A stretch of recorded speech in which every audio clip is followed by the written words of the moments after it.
Qui fixe la valeur de l'argent? Qui crée l'argent? À quoi correspond le taux de change? On va essayer aujourd'hui de répondre à toutes ces questions, et notamment à celle pour laquelle vous avez voté la semaine dernière lors du sondage sur Instagram. Pourquoi l'argent n'est-il pas illimité?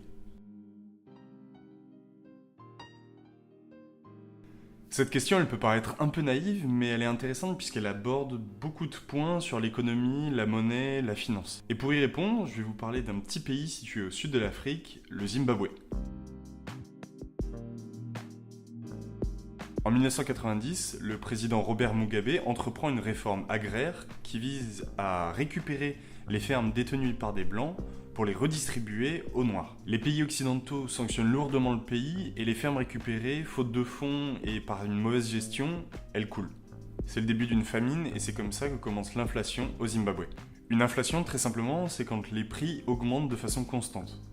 Là, en l'occurrence, c'est le prix des matières que produisaient les fermes qui s'envolent. Les fermes qui tournent au ralenti créent du chômage, les produits créés par ces mêmes fermes deviennent de plus en plus rares et donc de plus en plus chers.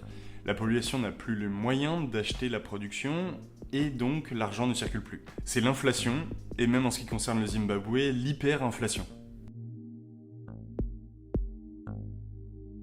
Les pièces et les billets en France sont exclusivement gérés par l'État au travers de la Banque centrale française qui elle-même répond à la Banque centrale européenne. L'argent virtuel qui se trouve sur les comptes en banque peut aussi être créé par des banques privées qui vivent du taux d'intérêt des prêts accordés.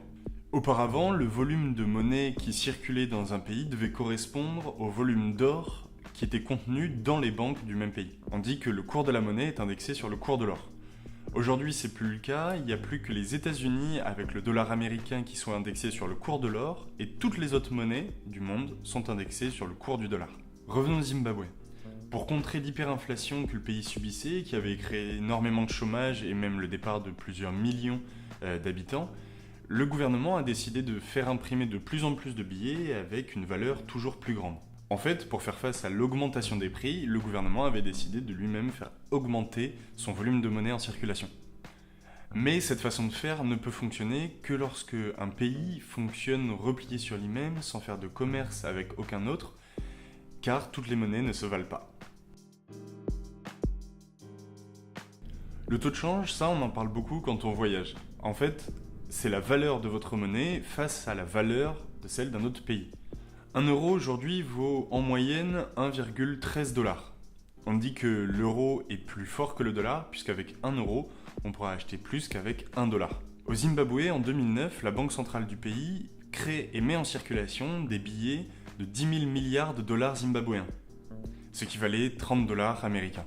Et c'est d'ailleurs comme ça qu'on a vu des Zimbabwéens allant faire des courses sommaires avec des brouettes d'argent, préférant rouler des cigarettes dans des billets plutôt que dans du papier à cigarette parce que ça coûtait trop cher, etc. Donc, pourquoi l'argent n'est-il pas illimité? En réalité, l'argent, c'est qu'une facilité de paiement, de troc. On dit que c'est un pour-valeur. N euros pour valeur de X produits. Dans un système fermé, sans importation, sans exportation, sans relation avec tout autre pays ou toute autre monnaie, l'argent peut être illimité. Mais le principe de la mondialisation qui a cours aujourd'hui, c'est l'échange. L'échange de biens, l'échange de services, mais aussi l'échange de monnaie. Et étant donné que tous les pays commercent les uns avec les autres, interagissent au travers de la culture, du tourisme, de la production, la valeur d'une monnaie n'est pas définie par le pays dont elle provient, mais par tous les autres. J'espère que ça résonne. À la semaine prochaine.